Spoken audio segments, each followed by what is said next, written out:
काम करो ऐसा कि पहचान बन जाए। काम करो ऐसा कि पहचान बन जाए। हर कदम ऐसा चलो कि निशान बन जाए। हर कदम ऐसा चलो कि निशान बन जाए। यहाँ ज़िंदगी हर कोई काट लेता है। यहाँ ज़िंदगी हर कोई काट लेता है। ज़िंदगी जियो इस कदर कि मिसाल बन जाए।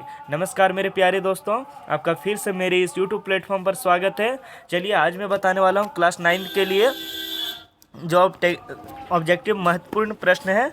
ठीक है, विषय हिंदी होने वाली है, कक्षा 9 के लिए है। ठीक है, आपको कुल समय 1 घंटा 30 मिनट दिया जा रहा है। अब फुल मार्क्स आप लोग को 40 दिया जा रहा है। ठीक है, चलिए मैं क्लास स्टार्ट करने से पहले मेरे से एक छोटी सी रिक्वेस्ट है कि आप कृपया करके मेरी इस चैनल को वीडियो को लाइक और सब्सक्राइब जरूर कर लें। ठीक है, ताकि जब भी मैं इस तरह का वीडियो बनाऊं या क्लासेस अपलोड करूं तो सबसे फर्स्ट आपके पास नोटिफिकेशन पहुंचे। ठीक है, इसके लिए आप लोग को सब्सक्राइब करके साइड में पड़े बेल आइकन को प्रेस कर लेना है, ऑल कर लेना है। ठीक है, चलिए आज की नेक्स्ट क्लासेस स्टार्ट करता हूं। ठीक है, चलिए आज का क्लासेस देखने वाले हैं। ठीक है, तो खंड क हम लोग देखेंगे पहले। ठीक है, इसमें तीन आधारित दिए रहेंगे। ठीक है, तो खंड क ख ग। ठीक है, तो आपको ये सब पूरे बढ़िया से गद्यांश को ध्यानपूर्वक पढ़कर ही आगे प्रश्नों के उत्तर देना है। ठीक है, तो चलिए मैं पढ़ करके आप लोग को सुनाता हूँ। ठीक है, तो देखिए क्या बोला जा रहा है। महात्मा गांधी का जन्म 2 अक्टूबर 1869 को गुजरात के पोरबंदर में हुआ। उनका पूरा नाम मोहनदास करमचंद गांधी था। गांधी जी सत्य और अहिंसा के पुजारी थे। उन्होंने स्वतंत्रता संग्राम में महत्वपूर्ण भूमिका निभाई है। ठीक है, और भारत को स्वतंत्र दिलाने में अपना जीवन समर्पित कर दिया है। उनका प्रमुख सिद्धांत सत्याग्रह था। ठीक है, जिसमें उन्होंने अन्याय के खिलाफ अहिंसात्मक संघर्ष की बात की। ठीक है, गांधी जी का जीवन सादगी और आत्मनिर्भरता का प्रतीक था। ठीक है, वे अपने पहनावे, आचरण और विचारों से सादगी और सेवा का संदेश देते थे। ठीक है, 30 जनवरी 1948 को नई दिल्ली में नाथूराम गोडसे द्वारा उनकी हत्या कर दी गई। उनकी शिक्षाएं आज भी विश्व भर में प्रेरणा का स्रोत है। ठीक है, चलिए अब इससे बनने वाले क्वेश्चन कौन कौन से क्वेश्चन बनने वाले हैं। तो फर्स्ट बन रहा है क्वेश्चन, देखिएगा आप लोग। क्वेश्चन नंबर फर्स्ट हो जाएगा, महात्मा गांधी का जन्म कब और कहाँ हुआ था। तो इसका देख सकते हैं आप लोग, यहाँ पे लिखा हुआ है महात्मा गांधी का जन्म 2 अक्टूबर। ठीक है, 2 अक्टूबर 1869 को हुआ था। ठीक है, जो कि कहाँ पे हुआ था, तो जो कि हुआ था 2 अक्टूबर 1869 के गुजरात के पोरबंदर में। ठीक है, यहाँ पे लिखा हुआ है। चलिए इसकी मैं राइट आंसर लिख देता हूँ। महात्मा गांधी का जन्म 2 अक्टूबर 1869 को गुजरात के पोरबंदर में हुआ था। ठीक है, चलिए नेक्स्ट क्वेश्चन देखेंगे हम लोग। गांधी जी के प्रमुख सिद्धांत क्या थे। ए सामाजिक समानता, बी अहिंसात्मक संघर्ष सत्याग्रह, सी आर्थिक विकास, डी सैन्य बल का उपयोग। तो अभी भी जस्ट हम लोग ऊपर में देखे हैं कि गांधी जी अहिंसात्मक संघर्ष और सत्याग्रह थे। ठीक है, तो इसके लिए राइट आंसर हो जाएगा अहिंसात्मक संघर्ष और सत्याग्रह थे। ठीक है, चलिए नेक्स्ट क्वेश्चन देखेंगे। नेक्स्ट क्वेश्चन क्या है बनने वाला, महात्मा गांधी के जीवन का प्रमुख गुण क्या था। ए विलासिता और ऐश्वर्य, बी सादगी और आत्मनिर्भरता, सी वैज्ञानिक सोच, डी युद्ध और क्रांति। तो अभी भी हम लोग जस्ट ऊपर में पढ़े थे कि क्या थे, वह सादगी और निर्भरता वाले इंसान थे महात्मा गांधी। ठीक है, चलिए नेक्स्ट क्वेश्चन देखेंगे। महात्मा गांधी को सत्य और अहिंसा की पुजारी क्यों कहा जाता है। ये क्योंकि वे हमेशा सच बोलते थे, बी क्योंकि उन्होंने हिंसा का विरोध और सत्य का प्रचार किया था, सी क्योंकि उन्होंने अपनी आत्मकथा लिखी है, डी क्योंकि वे भारत के पहले प्रधानमंत्री थे। तो क्वेश्चन नंबर 4 का राइट आंसर हो जाने वाला है क्योंकि उन्होंने हिंसा का विरोध और सत्य का प्रचार किया था। ठीक है, चलिए नेक्स्ट क्वेश्चन देखेंगे। नेक्स्ट क्वेश्चन क्या बनने वाला है, निम्नलिखित देखिए वह खंड का था। ठीक है, चलिए अब खंड ख का देख लेते हैं, जो बताया जा रहा है निम्नलिखित पद्यांश को। ठीक है, ध्यानपूर्वक पढ़कर दिए गए प्रश्नों के लिए सही उत्तर का चयन करना है। ठीक है, तो सबसे फर्स्ट हम लोग यहाँ पे देख लेते हैं, रीड कर लेते हैं। ठीक है, यहाँ झरनों का संगीत है, वन का हरियाली रंग है, यह धारा का हर कोना भारत में मन में उमंग, पर्वत जंगल नदियाँ फूल सब में छिपी है कहानी। ठीक है, आदिवासियों की धरोहर संस्कृति है अनमोल निशानी। ठीक है, माटी में जो गंध है वह वो मेहनत की पहचान है। ठीक है, झारखंड की भूमि से जुड़े हर इंसान यहाँ त्योहार की छठा दिलों की खींची लाए, सरहुल करम। ठीक है, करम और सोहराए जो खुशियाँ बरसाए। ठीक है, तो आप लोग इसको ध्यानपूर्वक पढ़ लेना है और इससे बनने वाली क्वेश्चन क्या क्या है तो चलिए हम लोग आगे देख लेंगे। ठीक है, झारखंड की संस्कृति का प्रमुख आधार क्या है? ए पर्वत और नदियाँ, बी आदिवासियों का धरोहर, सी आधुनिक शहर, तो डी औद्योगिक विकास। तो इसका राइट आंसर हो जाने वाला, अभी हम लोग जस्ट ऊपर में देखे थे कि आदिवासियों का धरोहर के बारे में क्या चर्चा किया गया है। ठीक है, तो इसका राइट आंसर हो जाएगा आदिवासियों का धरोहर। ठीक है, चलिए नेक्स्ट क्वेश्चन देखेंगे। झारखंड की भूमि गंध किससे जुड़ी है? ए मेहनत से, बी फूल से, सी बारिश से, डी त्योहार से। क्वेश्चन नंबर 6 का राइट आंसर हो जाएगा मेहनत से। मेहनत करता है तभी ना इंसान माटी में, तब ना गंध आता है। ठीक है, चलिए नेक्स्ट क्वेश्चन देखेंगे। नेक्स्ट क्वेश्चन क्या है? झारखंड की प्रकृति में किसकी कहानी छिपी है? ए तकनीकी की, बी वन्य जीवों की, सी पर्वत जंगल और नदियों की, डी केवल नदियों की। तो 7 नंबर का राइट आंसर हो जाएगा, अभी जस्ट हम लोग अध्ययन किए थे, पर्वत जंगल और नदियों की झारखंड की प्रकृति किसकी कहानी छिपी है। तो ऊपर में जो पद्यांश हम लोग पढ़े हैं उसमें किसकी कहानी छिपी हुई है? तो किसकी कहानी छिपी हुई है? पर्वत जंगल और नदियों की। ठीक है, चलिए नेक्स्ट क्वेश्चन देखेंगे। गद्यांश में झारखंड के कौन से त्योहार का वर्णन किया गया है? ऊपर जो गद्यांश लिखा हुआ है, गद्यांश जो लिखा हुआ है उसमें कौन से त्यौहार का वर्णन किया गया है? ये दिवाली और होली, बी ईद और क्रिसमस, सी सरहुल कर्मा और सोहराय, डी पोंगल और बैसाखी। तो अभी भी जस्ट हम लोग ने देखा था कि सरहुल कर्मा और सोहराय के लिए ऊपर में गद्यांश में त्यौहार का वर्णन किया गया है। ठीक है, चलिए नेक्स्ट क्वेश्चन देखेंगे। नेक्स्ट क्वेश्चन क्या है? अब खंड ख होने वाला है जो व्याकरण से संबंधित है। ठीक है, वह खंड क ही था। ठीक है, अब देख लेते हैं। खंड ख है जो व्याकरण से संबंधित है। निम्नलिखित में कौन सा शब्द पुल्लिंग है? ठीक है, स्त्रीलिंग नहीं पुल्लिंग है। ठीक है, ये बात को आप लोगों को एकदम देख लेना है, फिर ही आंसर देना है। ठीक है, यहाँ पुल्लिंग पूछा जा रहा है या स्त्रीलिंग?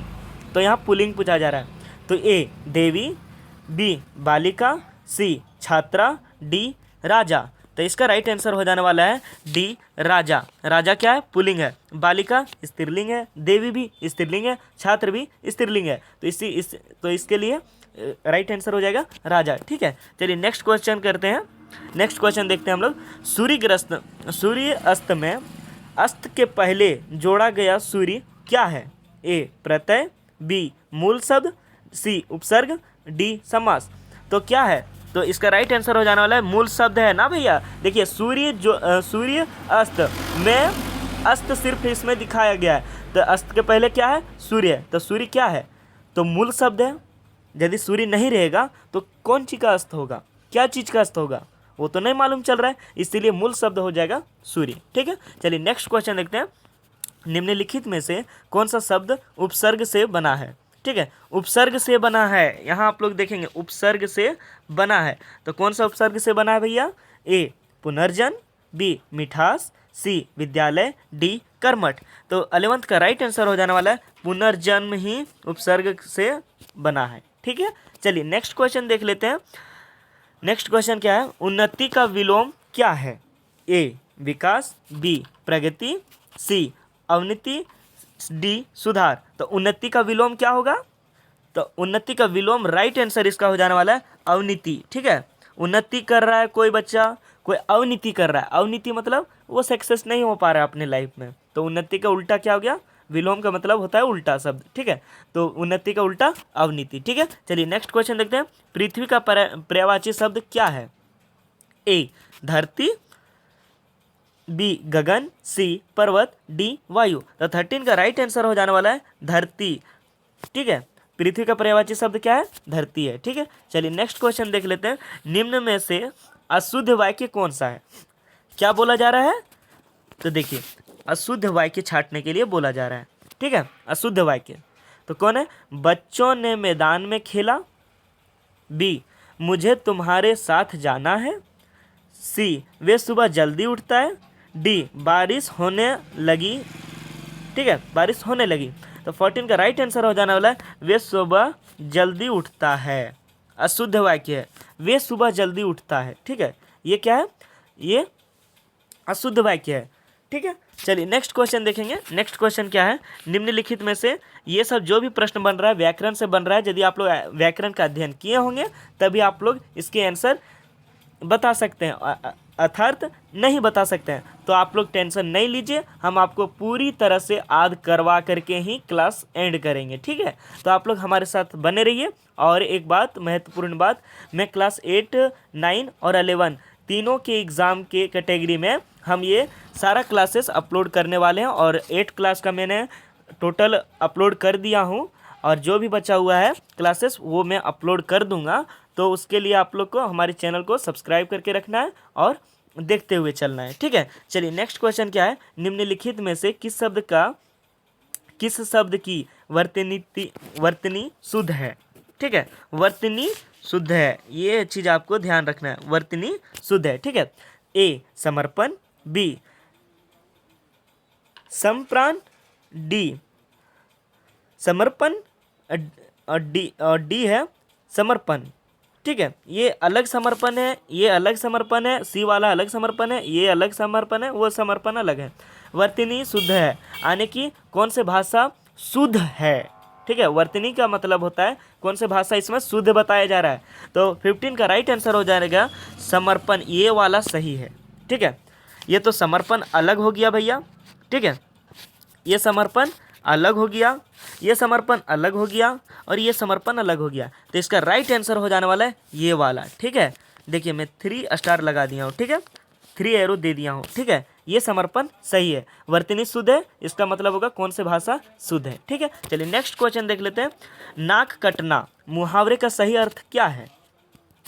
तो ए सम्मान खोना, बी चोट लगना, सी नाक से खून आना, डी नाक सुंदरता खत्म होना। तो 16 नंबर का राइट आंसर हो जाएगा सम्मान खोना। बोला जाता है ना गांव में, आप लोग के भी फैमिली में बोला जाता होगा कि देखिए अरे तुम तो नाक कटवा लिया यार, बोला जाता है ना। सॉरी मैंने यार का यूज किया। ठीक है, ऐसे करके आप लोग बोलते हैं कि देखो तुम्हारा नाक कट गया, बोलते हैं ना। तो इसी को, इसमें नाक कटना को मुहावरे का सही अर्थ क्या है? तो सम्मान खोना। ठीक है, चलिए नेक्स्ट क्वेश्चन देख लेते हैं। पढ़ाई करना जरूरी है, इस वाक्य में क्रिया शब्द कौन सा है? क्रिया, तो क्या ध्यान रखना है? क्रिया शब्द को ध्यान रखना है, उसके बाद में आप लोग को आंसर देना है। ए पढ़ाई है क्रिया, बी करना है क्रिया, सी जरूरी, डी है। तो इसका राइट आंसर हो जाएगा 17 का बी। ठीक है, करना जिसके अंत में ना आता हो, जिसके अंत में ना आता हो। ठीक है, ये देखिए इसके अंत में ना आ रहा है, इसके अंत में ना आ रहा है, तो इसी को क्रिया कहते हैं। ठीक है, तो जिसके अंत में ना आता हो वही तो हुआ क्रिया। तो ये करना के लास्ट में ना आ रहा है तो ये क्रिया हो गया। ठीक है, चलिए नेक्स्ट क्वेश्चन देख लेते हैं। वह धीरे धीरे चलता है, इस वाक्य में क्रिया विशेषण शब्द कौन सा है? देखिए क्रिया विशेषण शब्द हम लोग को देखने के लिए बोला जा रहा है इस प्रश्न में। ए वह धीरे धीरे चलता है। ठीक है, तो इसका राइट देखिए ऑप्शन नंबर ए वह, बी धीरे धीरे, सी चलता है, डी है। तो इसका राइट आंसर हो जाने वाला है, ऊपर में कुछ और पूछा था। ठीक है, उसमें सिर्फ क्रिया पूछा था, इसमें क्रिया विशेषण पूछा जा रहा है। ठीक है, तो इसका राइट आंसर हो जाएगा 18 का बी धीरे धीरे। ठीक है, क्या कर रहा है? क्रिया विशेषण पूछा जा रहा है। इसमें क्रिया विशेषण मतलब क्या किया जा रहा है। ठीक है, तो वह तो क्या कुछ भी नहीं कर रहा है, चलता वो तो चलने का काम कर रहा है तो वो तो है ही। तो क्या क्या कर रहा है वो? वह धीरे धीरे चल रहा है। क्या कर रहा है? धीरे धीरे चल रहा है। ठीक है, इसका राइट आंसर बी हो जाएगा, धीरे धीरे चल रहा है। ठीक है, धीरे धीरे। देखिए नेक्स्ट क्वेश्चन देखेंगे हम लोग, जो कि क्वेश्चन नंबर 19 हो जाने वाला है। वह स्कूल जाता है और किताबें पढ़ता है, वाक्य का प्रकार क्या है? यानी कि क्या बोला जा रहा है? इस वाक्य का प्रकार क्या है, वो चीज़ हम लोग को ध्यान देना है। ए सरल वाक्य, बी मिश्र वाक्य, सी संयुक्त वाक्य, डी इनमें से कोई नहीं। तो इसका राइट आंसर हो जाने वाला है बी मिश्र वाक्य है। यह कैसे है मेरे बच्चों?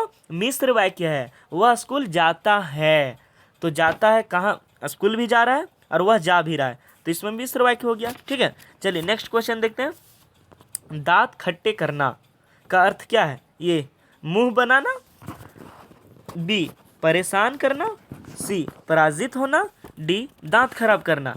तो 20 नंबर का राइट आंसर हो जाएगा पराजित करना। ठीक है, इसका राइट आंसर पराजित करना, दांत खट्टे करना, पराजित करना। ठीक है, यानी कि हराना। ठीक है, चलिए नेक्स्ट क्वेश्चन करते हैं।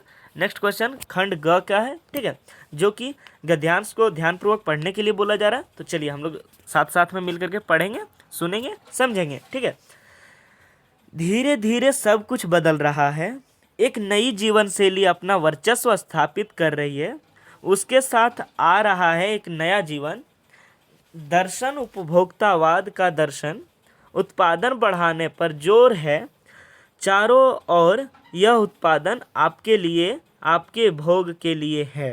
ठीक है, आपके सुख के लिए है, सुख की व्याख्या बदल गई है, उपभोग भोग ही सुख है, एक सूक्ष्म बदलाव आया है नई स्थिति में, उत्पाद तो आपके लिए है, पर आप यह भूल जाते हैं कि जाने अनजाने आज के माहौल में आपका चरित्र भी बदल रहा है और आप उत्पाद को समर्पित होते जा रहा है। ठीक है, ये आपके पाठ्य पुस्तक से पूछे जा रहे हैं। ठीक है, ये देख सकते हैं, यहाँ लिखा भी है। 1 मिनट में दिखा देता हूँ। ये देखिए, ये यहाँ पे लिखा हुआ है, पाठ्य पुस्तक लिखा हुआ है ना, पाठ्य पुस्तक से बच्चों पूछा जा रहा है। ठीक है, तो चलिए देख लेते हैं क्या क्या पूछा जा रहा है। प्रस्तुत गद्यांश किस पाठ से लिया गया है? तो ये तो आप लोग के बुक में होगा, ये आप लोग अध्ययन भी किए होंगे। तो किस पाठ से लिया गया है? तो देखिए, ए उपभोक्तावाद की संस्कृति, बी एक कुत्ता और एक मैना, सी मेरे बचपन के दिन, डी 2 बैल की कथा। तो इसका राइट आंसर हो जाने वाला है उपभोक्तावाद की संस्कृति। ठीक है, चलिए नेक्स्ट क्वेश्चन देख लेते हैं। नेक्स्ट क्वेश्चन क्या है? धीरे धीरे सब कुछ बदल रहा है। इस वाक्य में धीरे धीरे क्या हो रहा है? धीरे धीरे क्या हो रहा है? ठीक है, तो ये थोड़ा व्याकरण से मिश्र है। ठीक है, तो आप लोग इसका देखेंगे। ऑप्शन ए क्रिया है, बी विशेषण है, धीरे धीरे क्या है? ठीक है, धीरे धीरे के बारे में पूछ रहा है, धीरे धीरे क्या है? तो ए क्रिया है, बी विशेषण है, सी क्रिया विशेषण है, डी संज्ञा है। तो 22 का राइट आंसर हो जाने वाला है सी क्रिया विशेषण। अभी अभी मैंने जस्ट ऊपर में भी चर्चा किया था। ठीक है, अभी अभी मैंने जस्ट ऊपर में भी चर्चा किया था कि यह क्रिया विशेषण है। धीरे धीरे क्या है? जो करने की बोध कराता हो वह क्रिया विशेषण कहलाता है। ठीक है, चलिए नेक्स्ट क्वेश्चन देखेंगे। गद्यांश के अनुसार वर्तमान जीवन शैली किस पर आधारित है? ए समाजवाद पर, बी उपभोक्तावाद पर, सी आध्यात्मिकता पर, डी परंपरागत मूल्यों पर। तो इसका राइट आंसर हो जाने वाला 23 का बी उपभोक्तावाद। बार बार चर्चा किया जा रहा है ऊपर के पद्यांश में या तो गद्यांश में। ठीक है, तो उसके ऊपर में क्या चर्चा किया जा रहा है? उपभोक्तावाद का। तो इसका राइट आंसर हो जाएगा उपभोक्तावाद। ठीक है, गद्यांश के अनुसार वर्तमान के जीवन शैली किस पर आधारित है? तो उपभोक्तावाद। ठीक है, चलिए नेक्स्ट क्वेश्चन देखते हैं। गद्यांश में उत्पादन बढ़ाने पर जोर क्यों दिया जा रहा है? ठीक है, तो इसका देखेंगे। ऑप्शन ए समाज में संतुलन बनाए रखने के लिए, बी लोगों के उपभोग और सुख के लिए, और सी आर्थिक स्थिरता के लिए, और डी नई तरीके को बदलाव देने के लिए।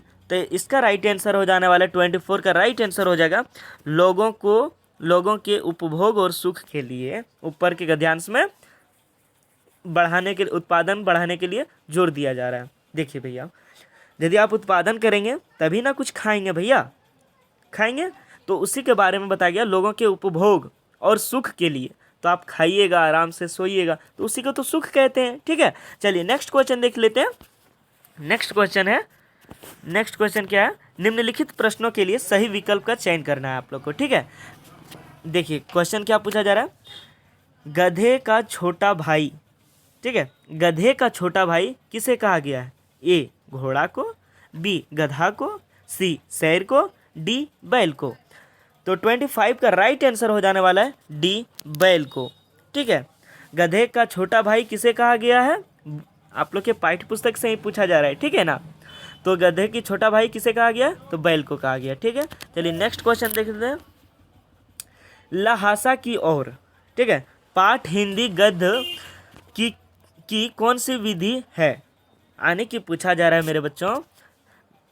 लहासा की ओर, ये तो पाठ का नाम है। पाठ हिंदी गद्य में कौन सी विधि है, ए कहानी है, बी स्मरण है, सी आत्रा वृत्तांत है, डी निबंध है।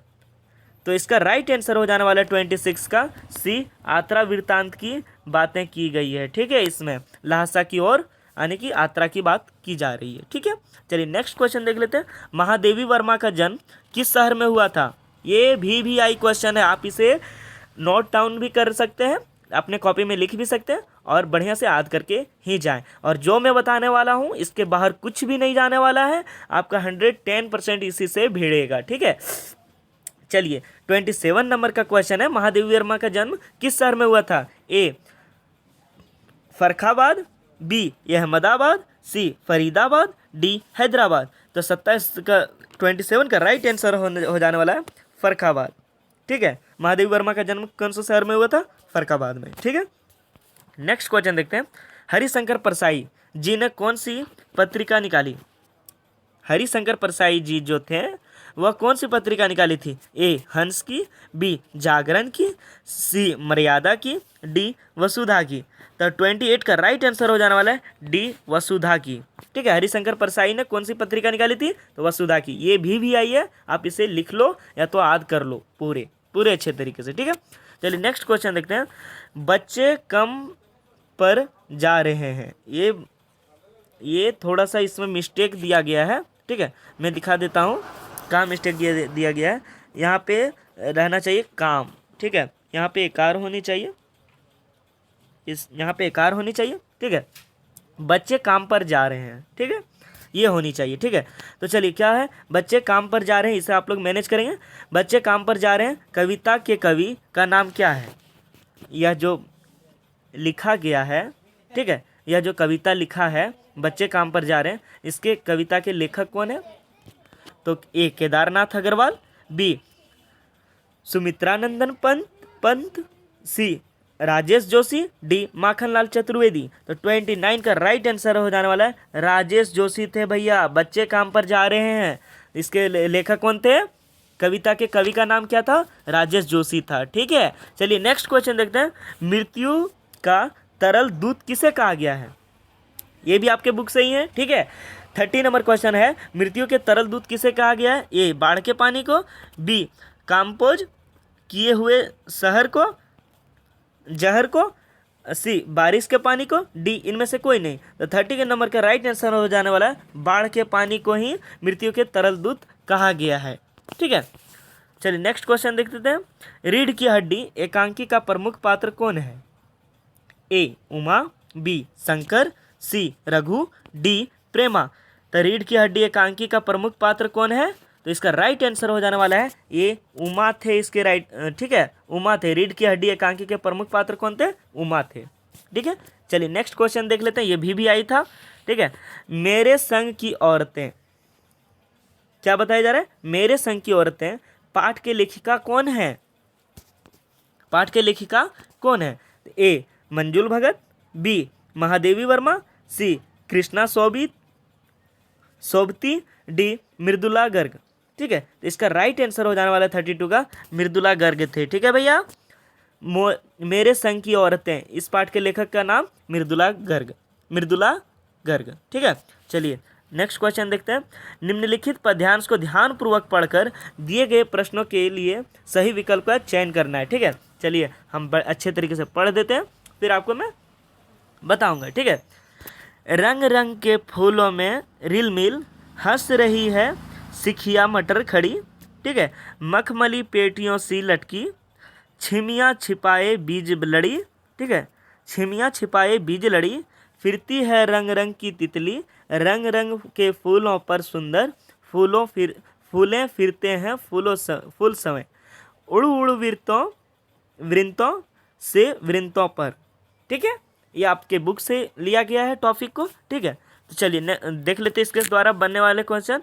प्रस्तुत काव्यांश के कवि कौन है, कौन है? आप लोग बुक के अध्ययन किए होंगे, तो यदि किए होंगे तो आप इसका राइट आंसर दे सकते हैं। तो इसका राइट आंसर आप लोग कमेंट बॉक्स में ज़रूर से ज़रूर दें, और इसको मैं छोड़ ही दे रहा हूँ, आप लोग इसकी आंसर कमेंट बॉक्स में दे दें, अन्यथा मैं बता भी देता हूँ, ठीक है। 34 का राइट आंसर हो जाने वाला है ए, सुमित्रा नंदन पंत है, ठीक है, सुमित्रा नंदन पंत है, ठीक है। चलिए नेक्स्ट क्वेश्चन देखेंगे।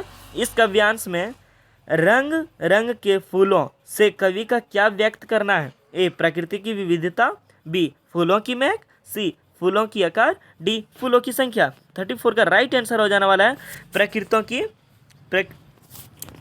की विविधता, ठीक है, प्रकृति की विविधता, ठीक है। चलिए नेक्स्ट क्वेश्चन देख लेते हैं। 35, छिमिया छिपाए बीज लड़ी पंक्ति का क्या तात्पर्य है? बीजों का सजीव चित्रण, बी, बीजों को छिपाना, सी, मटर की फलियों में छिपे बीज, डी, पौधे का विकास। तो 35 का राइट आंसर हो जाने वाला है मटर, 1 मिनट, सी होने वाला है इसका राइट आंसर, मटर की फलियों में छिपे बीज, ठीक है।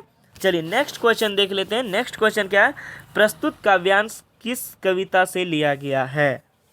ए, ग्रामश्री, बी, मेघाए, सी, हरितिमा, ठीक है, डी, प्राकृतिक सुषमा। तो इसका 36 का राइट आंसर हो जाने वाला है ग्रामश्री, क्या? ग्रामश्री, ठीक है। नेक्स्ट क्वेश्चन देखेंगे। निम्नलिखित प्रश्नों के लिए सही विकल्प का चयन करना है आप लोगों को, ठीक है। तो क्या है 37 नंबर राइट क्वेश्चन देखेंगे। कबीरदास के अनुसार ईश्वर कहाँ रहते हैं? ए, प्रत्येक प्राणी के हृदय में, बी, मंदिर में, सी, काशी में, डी, कैलाश पर्वत में। तो इसकी मैं क्वेश्चन के आंसर मैं नहीं दे रहा हूँ, इसलिए कि आप लोग खुद से अनुमान लगा करके बता सकते हैं, ठीक है। तो इसका राइट आंसर आपको कमेंट बॉक्स में देना है, ठीक है। तो इसको मैं खाली छोड़ दे रहा हूँ। और चलिए, और यदि आप लोग से ना हो पाए तो आप कमेंट बॉक्स में यह लिख दें कि सर हमको उस 37 क्वेश्चन का राइट आंसर हमें बता दे, तो मैं बता ही दूंगा, ठीक है। तो आपको कबीरदास के अनुसार ईश्वर कहाँ रहते थे, तो इसके आंसर आपको कमेंट बॉक्स में देना है, ठीक है। चलिए नेक्स्ट क्वेश्चन देख लेते हैं। नेक्स्ट क्वेश्चन क्या है? वाक का शाब्दिक अर्थ क्या है? ए, वाणी, बी, दोहा, सी, व्याख्या, डी, पद। तो इसका राइट आंसर हो जाने वाला है 38 का, वाणी को ही वाक कहा जाता है भैया, है ना। चलिए नेक्स्ट क्वेश्चन देख लेते हैं। रस खान की काव्य भाषा क्या है? रस खान की काव्य भाषा क्या है? ए, अवधी, बी, मैथिली, बी, सी, ब्रजभाषा, डी, संस्कृत। तो रस खान की काव्य भाषा क्या थी भैया? तो 39 का राइट आंसर हो जाएगा सी, ब्रजभाषा, ठीक है। ये देखिए ब्रजभाषा, ठीक है।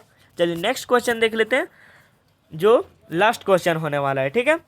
मेघ आए कविता में मेघ का आगमन किस रूप में हुआ है? ए, बालक के रूप में, बी, हाथी के रूप में, सी, जल के रूप में, बी, डी, मेहमान के रूप में। तो 40 नंबर का राइट आंसर हो जाने वाला है डी, मेहमान के रूप में, ठीक है। मेघा आए किस रूप में? मेहमान के रूप में।